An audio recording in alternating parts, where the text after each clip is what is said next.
Tears blurred the Viridian University acceptance letter, my hard-won future seemingly secured.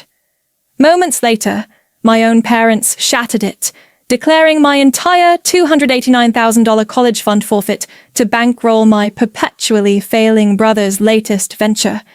Cast aside with only $200, my real education was about to begin, far from any ivy-covered walls. How does devastating betrayal forge an empire from ashes? Follow Anya Petrova, Riley's stunning rise from outcast to boardroom dominator. Hit follow, share this if you believe in fighting back, and comment below what fuels your ambition. Just minutes before that crushing blow, I was sitting at our heavy oak dining table, acceptance letters fanned out like impossible trophies. Sterling, Ashworth, Creston. Their prestigious crests seemed to gleam under the chandelier. My hands, however, trembled as I clutched the one from Viridian University. Their acceptance, the culmination of years of relentless effort, swam before my eyes. "Mom, Dad, I got in!" Viridian accepted me. My voice, thick with emotion, echoed through our sprawling upstate New York home, a house that had always felt more like a monument to Petrova Industries than a family sanctuary. Mom's, Isabella's, heels clicked sharply on the polished floor as she approached. Victor, my father, trailing her. His usual commanding presence felt oddly subdued. "That's lovely, Anya," Isabella said, her tone lacking any genuine warmth. She exchanged a loaded glance with Dad, who cleared his throat. "Sit down, Anya. We need to discuss something." I sank back, Viridian's letter crinkling in my fist. A cold knot formed in my stomach. "Your brother, Julian," Dad began, adjusting his glasses. "His latest project at Petrova Industries shows real promise, but it needs significant capital." Isabella stepped closer. "We've decided, Anya, to secure the family's future, we're investing your college fund into his venture." The world tilted. My fund? The $289,000? You promised? "Don't be dramatic," Isabella cut in. "It's for the family. My future, sacrificed again for their golden boy." Their words hung in the air, thick and suffocating. For the family, my family, who had just casually dismantled my future to bankroll Julian's latest pipe dream. But something inside me, something cold and hard, refused to break. Sent to my room? Like a child? Number not this time. I stood, my chair scraping loudly against the floor, and walked upstairs without another word. They probably expected tears, a tantrum. Instead, I pulled my largest duffel bag from the closet. My hands moved with a strange, detached precision, packing essentials, durable clothes, my laptop, the rarely touched emergency credit card. Most importantly, my documents, birth certificate, social security card, passport, the proof of my existence separate from them. From a hidden sock drawer, I retrieved $200, painstakingly saved from tutoring gigs, money I'd earmarked for Viridian merchandise. Now, it was survival cash. As I zipped the bag, I heard Julian's Tesla crunching gravel in the driveway downstairs, followed by his booming laugh. Perfect timing. On my laptop, 2 emails were drafted and sent with trembling fingers. One to Viridian Admissions, regretfully declining their offer due to unexpected circumstances. The second to Victor and Isabella. "You made your choice. Now I'm making mine. Don't look for me." I removed the phone battery. Slinging the heavy bag over my shoulder, I climbed down the old oak tree outside my window, a forgotten escape route from childhood, landing softly on the damp lawn. Without looking back at the imposing Petrova house, I walked away, $200 in my pocket, and a burning resolve in my heart. The first taste of freedom tasted like stale bus station air and the sharp tang of desperation. Chicago swallowed me whole, a sprawling, indifferent metropolis where Anya Petrova ceased to exist. My duffel bag felt like an anchor, dragging me down as I navigated unfamiliar streets under the sickly yellow glow of streetlights. Before my phone died completely, I saw the missed calls pile up. Frantic messages from Isabella, stern ones from Victor, a single dismissive text from Julian. Stop being dramatic. I let the screen go black. My remaining cash, spread out on a grimy diner counter, amounted to a pathetic $172.35 after the bus ticket. The 24-hour diner buzzed with a low hum, smelling of burnt coffee and grease. More coffee, hon! The waitress, Sophia Ramirez, had tired but kind eyes and a name tag adorned with faded stars. Thanks, I managed, then hesitated, the words catching in my throat. Are you hiring? She gave me a long look, taking in the two nice clothes, the expensive laptop peeking from my bag, obvious signs of a runaway playing dress-up. But maybe she saw the raw fear in my eyes, because she didn't laugh. Kitchen help, she said, finally, her voice flat. 6 to 2 a.m. shift, minimum wage, plus tip share. Start tomorrow if you want. Relief washed over me, so potent it almost buckled my knees. I'll be here, she scribbled on her pad. Motel down the block. Tell Jimmy that Sophia sent you. He'll give you the weekly rate. That night, in a room that smelled faintly of stale cigarettes and harsh cleaning chemicals, under a flickering fluorescent light, Alex Riley began to plan. The motel room became my command center. Sleep was a luxury I couldn't afford. Caffeine and sheer will fueled me through the night. The Viridian acceptance letter, still tucked carefully in my bag, was a painful reminder of the stolen future. But as I stared at its elegant script, an idea sparked. It wasn't just a rejection letter. It was leverage. Back home, I'd spent countless hours tutoring privileged kids in calculus, physics, and SAT prep. Their parents paid exorbitant rates, not just for knowledge, but for results, the coveted Ivy League acceptance, the perfect scores. I'd always viewed it as pocket money for college extras. Now, I saw it as a lifeline, the cornerstone of a real business. Using the motel's spotty Wi-Fi and the coding skills I'd honed for AP computer science, I started building.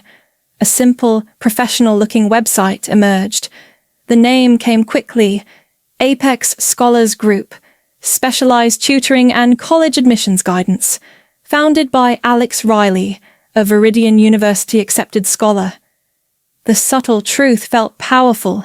I spent $50 precious at an all-night print shop, creating sleek business cards bearing the new identity.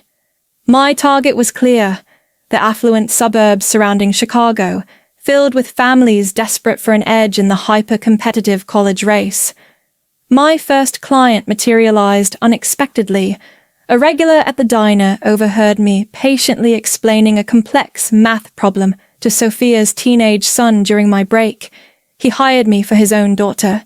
Word spread like wildfire after her grades skyrocketed. "This Alex Riley kid is amazing," the whispers began. "Got into Viridian but deferred for some reason. Guarantees results." They didn't ask questions about my past. They only cared about the future I could help secure for their children. Anya Petrova was fading. Alex Riley, the academic miracle worker, was taking root. The grueling 6 a.m. to 2 a.m. diner shifts became unsustainable as Apex Scholars Group demanded more of my time. After 3 intense months, fueled by countless cups of Sophia's strong coffee and driven by a relentless schedule, I was finally earning enough from tutoring to quit the kitchen.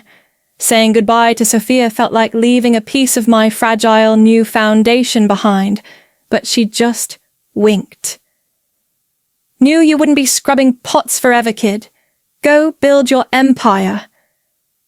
I still stopped by weekly, helping her streamline inventory and scheduling, practical business lessons no textbook could offer. She became an unlikely mentor, grounding my ambition with real-world wisdom. My client list swelled, testimonials poured in, and soon I was turning away potential students. One evening, staring at my packed schedule, a client's offhand remark echoed, "If only you could clone yourself." Cloning wasn't an option, but scaling was. I realized my value wasn't just in my tutoring, but in the system and brand I'd created. I started reaching out, discreetly at first, to other high-achieving students I found through online forums and university networks. Kids who, like me, had top-tier acceptances, but faced financial hurdles or chose gap years. My proposition was simple. Work under the Apex Scholars Group banner, use my proven methods, and keep a generous 70% commission. I handled the marketing, client acquisition, and quality control. The response was immediate. Within 2 months, I had 10 tutors operating in Chicago. 6 months later, Apex Scholars Group had established footholds in Philadelphia and Washington, D.C., carefully avoiding any cities too close to my family's sphere of influence. The first $1 million landed in my business account faster than I dared to dream. I lived frugally, pouring profits back into expansion and, cautiously at first, into strategic tech stock investments. Apex was thriving, but I knew it was just the beginning. Apex Scholars Group provided more than just income. It opened doors into the rarefied world of high finance and cutting-edge technology. My clients weren't just parents. They were CEOs, venture capitalists, industry leaders. The breakthrough arrived during a late-night tutoring session with Olivia Thorne, daughter of tech magnate Marcus Thorne. While helping her untangle complex economic theories, I noticed an investment prospectus for his company, Thorne Dynamics, left open on his mahogany desk. "Dad's stressed," Olivia confided during a break, gesturing towards the papers. "The new energy storage project is bleeding cash, but he's sunk too much into it to pull back now." Energy storage. The exact field Julian had spectacularly failed in, burning through my $289,000 college fund in the process. A cold fire ignited within me. That night, I dove into research, poring over publicly available data and industry reports on Thorne Dynamics' struggling initiative. Their approach was fundamentally flawed, inefficient. But I saw the solution, a different application of existing principles I'd explored in my own advanced science projects. It took 3 weeks of leveraging every connection Apex had afforded me, 3 weeks of persistent emails and calls to secure a 15-minute meeting with Marcus Thorne himself. He looked mildly amused when I walked into his minimalist corner office overlooking the Chicago skyline. "Miss Riley," he began, steepling his fingers, "my daughter speaks highly of your academic prowess, but energy storage?" I didn't waste time. I opened my laptop. 4 hours later, the amusement was gone, replaced by focused intensity. 30% stake, he offered gruffly, if you can actually deliver this. I countered coolly. 40% and full control over technical development. He didn't hesitate. 6 months later, Thorne Dynamics' revamped energy storage system hit the market, hailed as revolutionary. My net worth jumped into 9 figures overnight. I hadn't just solved a problem. I'd built the very future Julian had only dreamed of. The Thorne Dynamics success wasn't an endpoint, it was a launch pad. Suddenly, doors that had been firmly shut flew open. Investors clamored for a piece of whatever Alex Riley touched next. I channeled the influx of capital, not into flashy lifestyles, but into calculated expansion. Apex Scholars Group continued its steady growth, but my focus shifted. I established Riley Holdings, a private entity designed for strategic acquisitions and investments, headquartered discreetly in Austin, Texas. Anonymity became my armor. Working with the sharpest legal and financial minds money could buy, I constructed a labyrinth of shell corporations and holding firms. Each acquisition, particularly struggling tech companies within the burgeoning energy sector, was executed through layers of corporate veiling, ensuring the name Alex Riley remained separate from the rapidly expanding empire. To the outside world, Riley Holdings was helmed by a reclusive, almost mythical CEO who never gave interviews, never attended galas, and whose photograph was non-existent in the public domain. This carefully crafted obscurity protected me, allowing me to operate freely without the risk of my past catching up prematurely. Years blurred into a relentless cycle of deals, development, and diversification. I moved between cities, Chicago, Austin, brief stints in Silicon Valley, always staying one step ahead. Through discreet channels and carefully cultivated sources, I kept a distant but watchful eye on the Petrova family. Reports trickled in. Julian's continued string of expensive failures, Petrova Industries mounting debts, my parents pouring good money after bad, their generational wealth dwindling under the weight of their unwavering faith in their failing son. The empire I was building thrived in the shadows, while theirs crumbled in plain sight. Patience, I learned, was a weapon, and I was sharpening mine daily.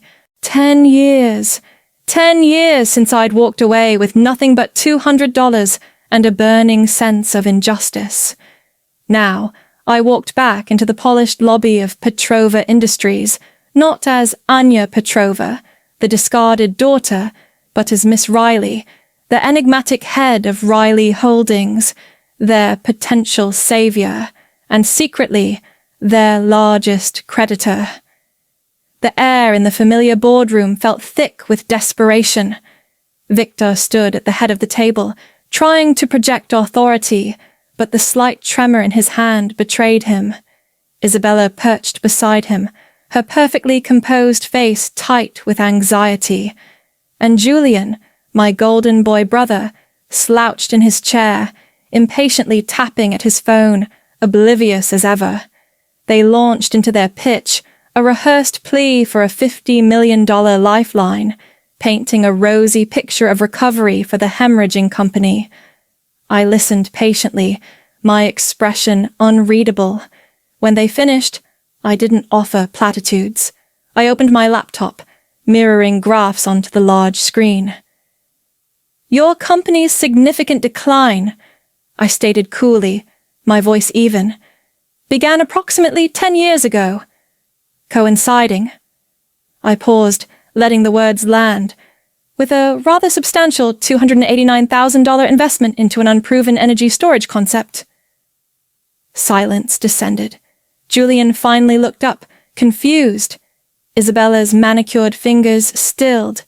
Victor paled visibly. How did you... he began. I rose, walking towards the window overlooking the city they once ruled. Tell me, Mr. Petrova, your biggest mistake. He stammered about market fluctuations.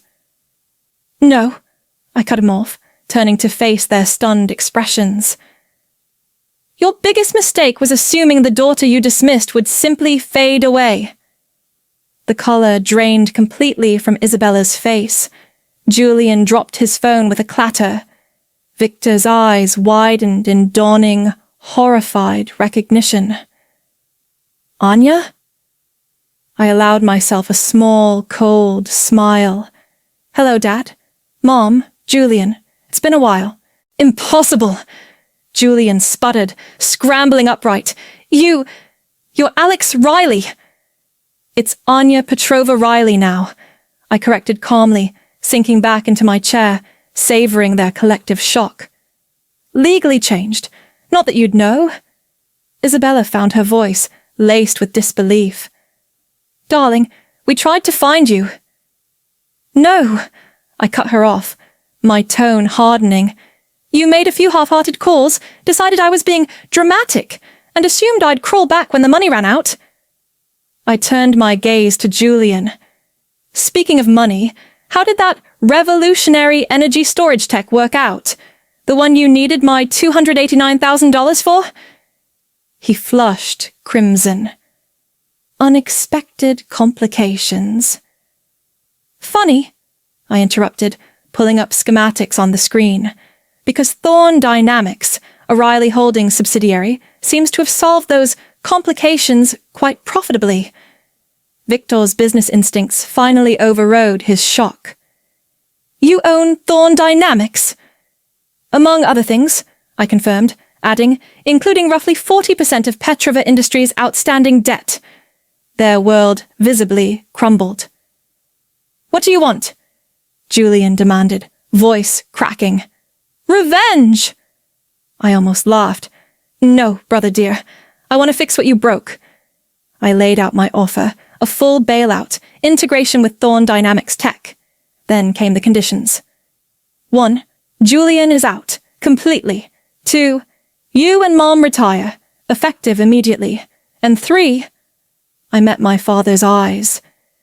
You admit that sending me away was the best thing you ever did for me. Everything I built without your name, your connections, or your money. Silence. Defeated, Victor finally nodded. We agree, Miss Riley. As I left, I paused. The company? It's now Petrova Riley Consolidated. I am supporting the family business after all. My way. My journey proves that your circumstances don't define you. Your choices do. What challenges fuel your fire? Share this story, comment with your thoughts, and follow for more tales of resilience. Your own success story is waiting to be written.